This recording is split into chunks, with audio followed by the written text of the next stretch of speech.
Hey plant fam! Welcome back to my channel. If you are new here, my name is Jacqueline and this is not my jungle, it's my greenhouse. Yay! I feel like I need the the cheering sound in the background. Yay! So in case you missed it, I'm up in the loft in my new greenhouse. I don't know how you would have missed it. I mean, where have you been, right? There's actually a leaf right here that's bothering me, so I'm going to cut it off really quickly. And this is on my Philodendron, what is this one called? Squamiferum. Squammy! Sasquatch. David calls it Sasquatch. Squirmy fern.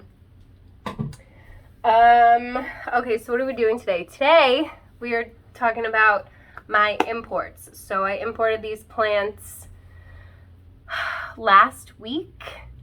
Today is Wednesday. What's today? 6th. The 6th. And I got these maybe a week ago, I want to say. I opened them with you guys, like literally the day that I got them. So whenever I posted that video is when we got these plants. So I threw them in water. It hasn't been more than a week. And I brought them up here because I don't actually have any room for them in New York. So here's my Jose Buono. Still looking good. It's just been chilling in water. So we are one by one just going to take each of these out of the water, assess their situation. I have my little repotting mat down here so we don't make a mess. I got a bag of moss. I got a bag of perlite.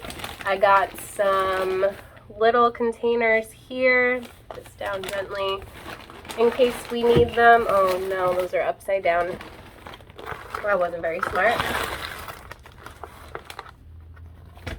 These little clear plasticky containers, if we decide to do any propagating today, we have those. And then I also have some Starbucks cups I like to use for propagating. So we've got plenty of things because with a taller plant like this, we're probably going to put this one in perlite. It needs to go into something nice and tall as well. So might as well start with this one. The roots are not looking like super fantastic. So I might snip some of these off where you can see like it's kind of dead already anyway. So this is what I normally do. I let them sit in water for a little while and then I go through and check them all and see what needs to be rerooted and who needs what. So the chonk is looking good. Nothing's getting rotted, so that's always a plus. And I definitely think this is going to do best in perlite. I've had success with most philodendrons in perlite. I've only lost one cutting to perlite and I think it got dried out too much and I just was not on top of actually taking care of that. So they look like spaghetti. Just trying to get the rotted bits off of the plant because then I'm going to take one of these Starbucks cups. This one looks like it had a little bit of moss in it. Probably should have rinsed them out, but that's fine. I have a bag of perlite over here. Definitely recommend covering your face when you're working with perlite. The dust is a no bueno.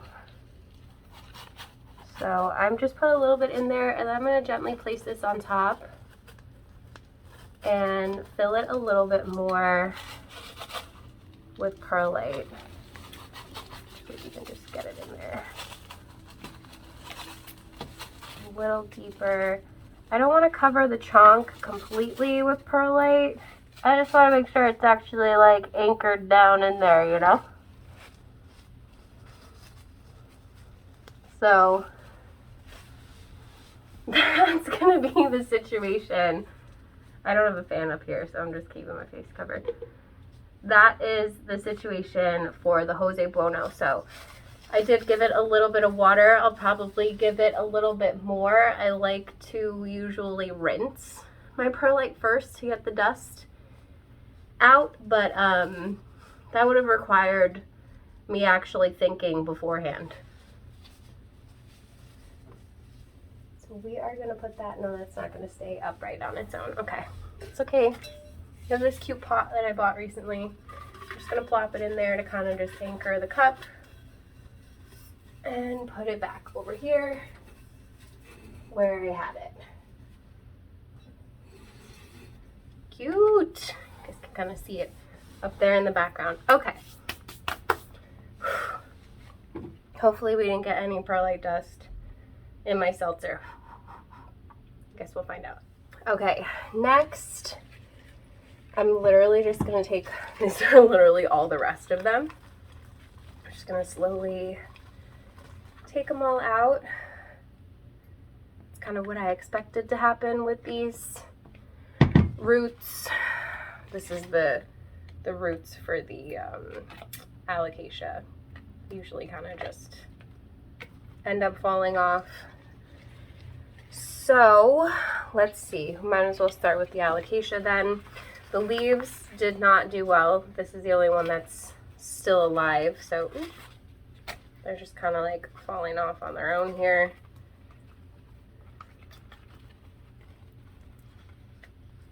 I like to give them like just a gentle little tug, and if they come off easily on their own, then they were never really going to make it in the first place. So I'm going to get rid of these dead leaves here.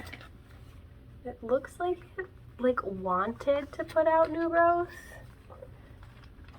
So this one that's still alive looks like its newest leaf, so that's actually a good thing. Usually I have all of these die back. I like to give it a chance to see what happens, but with alocasias, even when you buy them in the store, a lot of the time they just take a while to acclimate. So I'm just getting rid of everything literally except for its most recent leaf, which is the only one that's not yellowing, and it has this new growth point going on. So it's kind of a little slimy and gross. I want to hit it with hydrogen peroxide again, and then what I'm going to do with this is the same thing I did with my other alocasia dragon scale rhizome. I have a takeout container with perlite in it, a takeout container just like this one with a lid, obviously, and I just kind of laid it on a bed of perlite. I don't know if it's done anything yet, but you can also just kind of like plop this in water and it'll start growing. So I don't know, maybe I'll keep this one in water and see what happens, since the other one's in perlite and it's not really doing anything. I do want to hit it with the peroxide because it's like mushy, so that kind of helps just get rid of anything that might be rotting and gross. So for now I am just actually going to plop that back into the water. It's probably too much water for it now. It wasn't that low down before, but I've brought an alocasia back to life that was just a rhizome and a leaf before, and I was surprised by it. So you never know. You never know what might happen with that. So let's set that aside for now. And next I'm going to attack this Philodendron Ring of Fire. So this is the Jungle Boogie with the variegation. Super cute. This is way better lighting than when I unboxed it for you. The ring light here. So this one's roots aren't terrible, but they're not great either. So I'm probably going to leave most of these on because they're not like really coming off easily when I tug on them. And I'm just going to get rid of this one, really long one. And I think that this one is ready. Ooh, it's got a new leaf coming out as well. I think this one is ready for a Starbucks cup of perlite. I also have like littler cups in there too if I need it. I like, again, rooting my philodendrons in perlite, I've had a lot of success with that. So let me get some perlite and put a little bit in the bottom. Put the plant in here.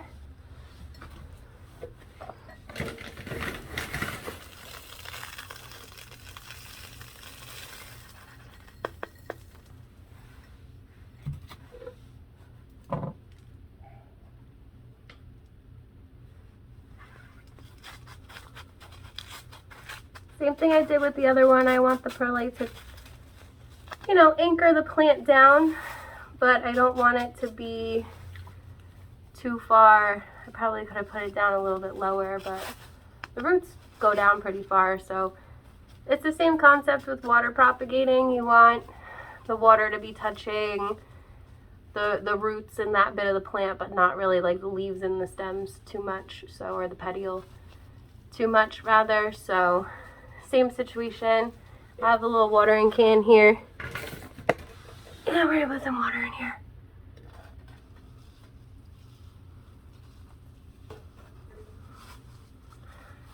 So I like to use the clear cup so you could see where the water line is.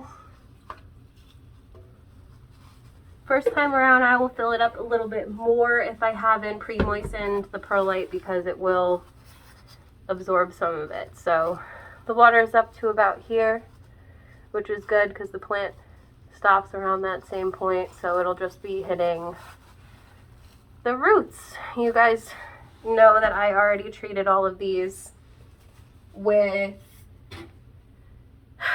Captain Jacks before doing any of this and before bringing them over here, so I'm not worried about bringing them into the greenhouse. So next on the list is the Synapsis trubii dark form. So we do have one sad leaf here. It is the oldest leaf. That is okay. The rest of the roots look okay. A lot of them definitely died back, but some of these are still decent enough roots. And I think we're just gonna do the same thing again with another cup of perlite, because I've definitely rooted plenty of Synapsis and perlite and have not had a problem with it yet. So I have tons of Synapsis splash rooting in perlite right now that's getting ready for the Etsy shop. So if that's something you guys have been looking for, I got you, boo.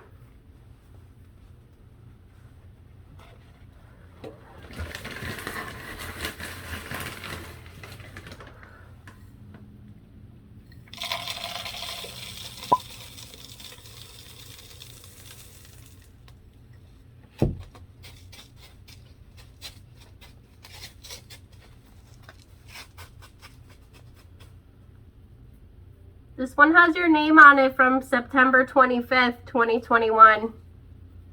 What the? Starbucks cup. Oh. So again, same thing. Filled it up just so that the roots and the bottom bits are touching the wet perlite. You could see the water line in there, hopefully. So that's what you want to look for. You want the water to be touching the roots, not the leaves. So again, same concept as water propagation, but I actually prefer the perlite because it helps anchor it into the cup, if that makes sense. So I'll put you over there. And then last on the list, because if you noticed, I actually do not have the Aglaonema Pictum Tricolor with me. I left that one at home because after, hold on. Whew. So what had happened was with the Aglaonema Pictum Tricolor, after a couple of days in water, I noticed that it started wilting. So when it arrived, you guys would have seen that all of the roots were completely dead. They fell off pretty much immediately, and it was just basically a cutting. Just that's all that was left of it. And I put in water with the rest, and it just started to go downhill. I noticed it getting really floppy, even though the other ones were doing fine. And I panicked, so I put it in a cup of perlite and put it in the greenhouse next to my other Aglaonema pictum tricolor. So I have a feeling that when I get home in a couple of days that it might be dead, but we're gonna find out, I suppose. So that one is the only one that I do not have here with me. So that means the only one left is my little baby queen anthurium. So this one pretty much had no roots left to it either. It's mostly just a trunk with these two little baby roots. I asked you guys and you agreed with me that she should go in moss. A lot of you said moss and perlite mixed together. I don't know how I feel about that. I've never done that before. I don't think I'm ready to experiment with that on this plant. So I think that we're just gonna stick with moss on this one. And what container do we want to use for you, boo-boo? Do we want a little cup? I feel like I want one with drainage, maybe would be a better idea for this plant. If it'll fit. Yeah, that'll fit in there. Oh my god, it's so cute. That is adorable. So I have this cheap bag of moss from Home Depot. Thankfully David had some because I went to Home Depot with you guys the other day and they had none. So I'm just gonna shove a cup full of that and then we're gonna get it wet.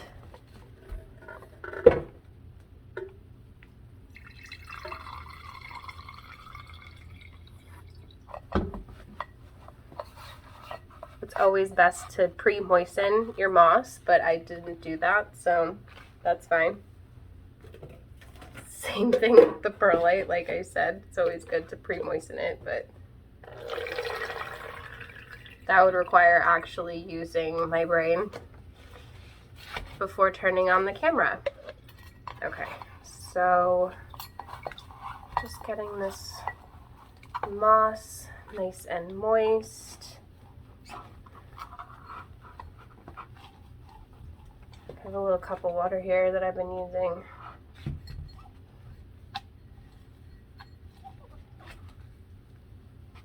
So I'll put a little bit back into the bottom. Don't like to pack it down too much. Place this bad boy in the top here. And I'm just gonna fill around it gently.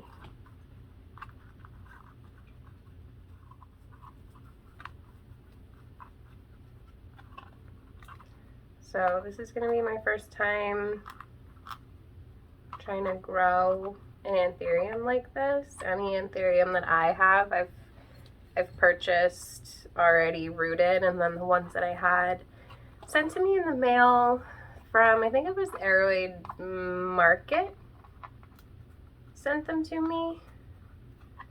Oh my god, she's so stinking cute. Oh my god, this plant. I can't with her. How adorable is she?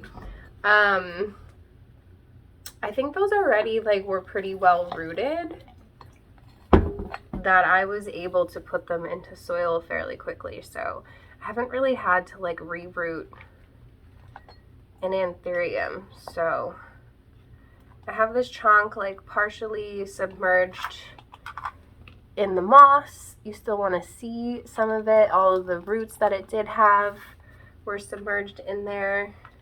And then I am just gonna put her somewhere. I don't know where. We have to put up my Mars Hydro light in here. You guys are gonna see that in another video that will be going up after this one.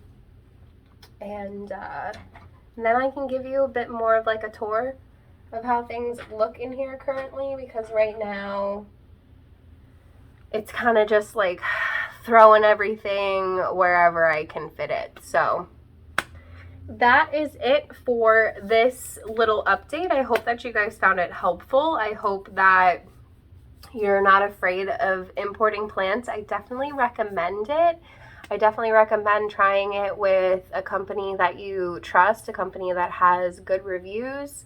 I haven't had any issues with anything from Greenspaces so far. I haven't had any issues with anything from Aroid Market or from AroidAsia either, so I can confidently say that those are good companies to import with. I just placed another order with AroidAsia recently, so you guys will be seeing me unbox that in a few weeks here when it arrives, and we'll see if the second package comes as good as the first one did, because that was the first unboxing that I did, and those plants really did not need a lot of rehabbing at all. They were pretty much fine right out of the box, which is a little bit unheard of. So if you have any questions or concerns about importing plants, or if you just imported plants and you don't know what to do with them and there's something that I did not cover for you in this video,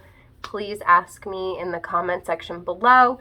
It's been a while too since I asked y'all to leave me an emoji if you watched this whole entire video, so I don't know, what emoji should they leave?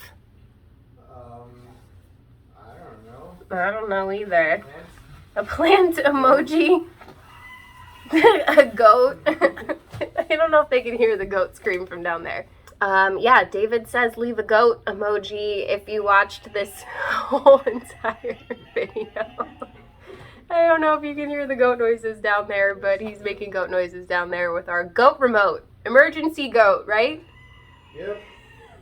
If you guys haven't seen that video, you can check it out on the David and Jack's channel. I will link it for you up here. Definitely go subscribe. We're just over 500 subscribers, so we're pretty excited to hopefully maybe hit 1,000 in the next couple of months and celebrate with you guys with something. I don't really know. Can you live stream when you hit 1K? You don't need to be monetized, right? I don't think so. I think you can. Yeah, so we can do a live stream once we hit 1K on our channel, because it'll probably take us a little bit longer to hit the 4,000 watch hours, unless you guys want to just go put our videos on repeat and help us out with the watch hours. That takes a little bit longer, but hopefully we'll hit 1K in the next couple of months, and then we can do our first live stream over on that channel with you guys, which will be a lot of fun. So, yeah, that's it for this video. I hope that you guys enjoyed it. If you did, please give it a thumbs up. Don't forget to subscribe. Hit the notification bell so you don't miss anything from me. There's a join button down there as well if you want to be a part of the official plant fam. You'll know everything that's going on before everybody else does, because I'm an oversharer and we're in a group chat together, and I absolutely love it. I adore the little family that we have going on, so come on over, join the fam. You get lots of perks. You get early access to my Etsy sales. You get discounts in my Etsy shop that are exclusive to you. So lots of fun stuff on the horizon as well. We'll always be updating the members' perks as we go to make sure you guys are getting everything that you want. So I think I covered everything. I'm going to shut up now. I appreciate you, fam, and I will see you in the next one. Bye!